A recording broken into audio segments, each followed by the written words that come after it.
तो प्रश्न संख्या 2 है 4 सेंटीमीटर, 5 सेंटीमीटर और 6 सेंटीमीटर भुजाओं वाले एक त्रिभुज की रचना कीजिए और फिर इसके समरूप एक अन्य त्रिभुज की रचना कीजिए जिसकी भुजाएं दिए हुए त्रिभुज की संगत भुजाओं की 2/3 गुनी हों।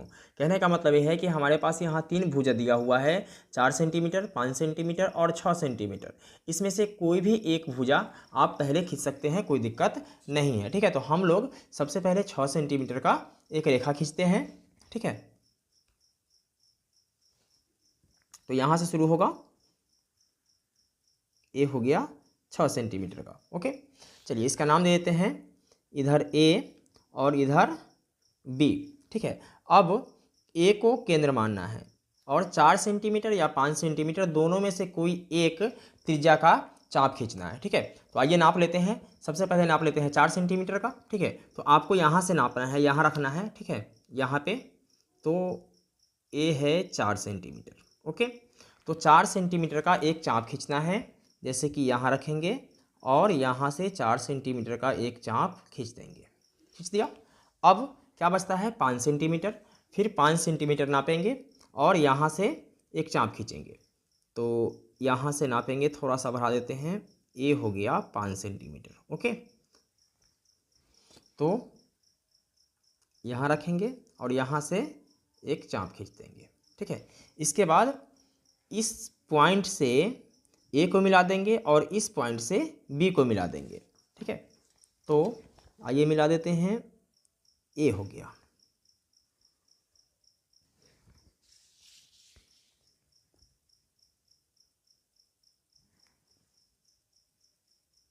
मिला दिए और इस पॉइंट का नाम दे देते हैं सी। क्या नाम देते हैं, सी। ठीक है, अब क्या करना है कि हमारे पास त्रिभुज तैयार हो गया, त्रिभुज ए बी सी।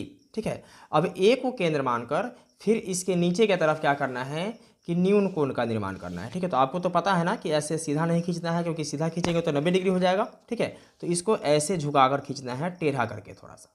ठीक है, तो आप जितना बड़ा चाहे उतना बड़ा खींच सकते हैं, कोई दिक्कत नहीं है। ठीक है, अब आपको यहाँ ये देखना है कि हमें क्या कह रहा है सवाल। तो सवाल कह रहा है कि 2/3 गुनी हो। तो सबसे बड़ा क्या है, 3।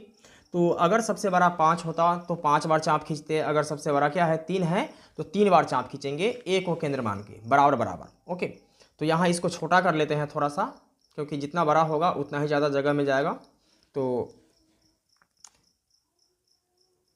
1, इसके बाद यहाँ रखेंगे 2 और फिर यहाँ रख के एक बार हो खींच देंगे, 3 हो गया। ठीक है, चलिए इसका नाम देते हैं, ए है तो ए हो जाएगा A1, ए हो जाएगा A2 और ए हो जाएगा A3। ठीक है, अब क्या करना है कि A3 से B को मिला देना है, A3 से B को मिला देना है।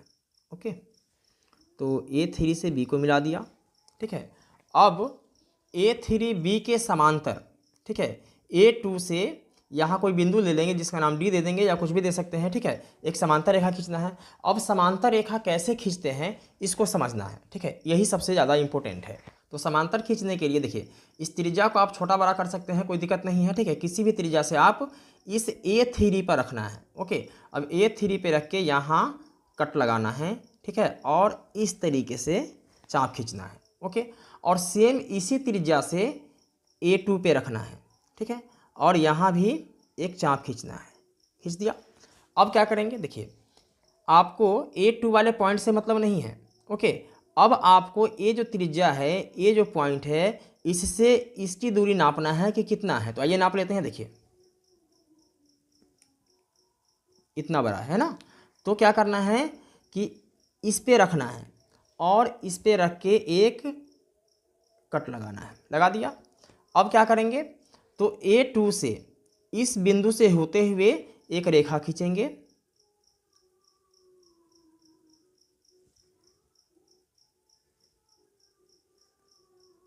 ये जो रेखा होगा, ठीक है, ये A3B के समांतर होगा। ठीक है, तो इसका नाम दे देते हैं D। क्या नाम देते हैं, D। अब जैसे हमने नीचे खींचा है इसी प्रकार ऊपर भी खींचेंगे, BC के समांतर एक रेखा खींचेंगे जिसका नाम दे देंगे DE। ओके, आप कुछ भी दे सकते हैं, कोई दिक्कत नहीं है। तो इसके लिए ऊपर क्या करना है, देखिए यहाँ रखना है B वाले पॉइंट पे, और त्रिज्या आपका छोटा बड़ा कुछ भी हो सकता है, कोई दिक्कत नहीं है। ठीक है, आप छोटा कर लीजिए, बड़ा कर लीजिए, इससे कोई फ़र्क नहीं पड़ता है। ओके, इस तरीके से, और इस पॉइंट पे रखेंगे डी वाले पे, और यहाँ भी एक चाप खींचेंगे, खींच लिया। अब फिर से नापना है यहाँ से इसको, ठीक है, ये है, इतना बड़ा है, ठीक है, तो यहाँ पे रखना है और एक कट लगाना है। ओके, अब क्या करना है, तो डी से इस पॉइंट से होते हुए एक रेखा खींचना है। अब ये जो रेखा होगा ये क्या होगा, BC के समांतर होगा, ठीक है। आइए इसका नाम दे देते हैं E। अब हमारा रचना तैयार हो गया, ठीक है। अब इसके बाद लिखना होता है रचना के चरण, ठीक है। अब ये क्या होता है, जैसे जैसे हमने इसको बनाया है वैसे वैसे लिख देना होता है, वही हो जाता है रचना के चरण। बहुत ही सिंपल है, ठीक है। आइए लिखते हैं, हम दूसरे पेज में लिखते हैं, आप इसी पेज पे लिखेंगे, ठीक है। देखिए, सबसे पहले हमने क्या किया है, हमने सबसे पहले ये किया कि 6 सेंटीमीटर त्रिज्या का एक रेखाखंड खींचा AB,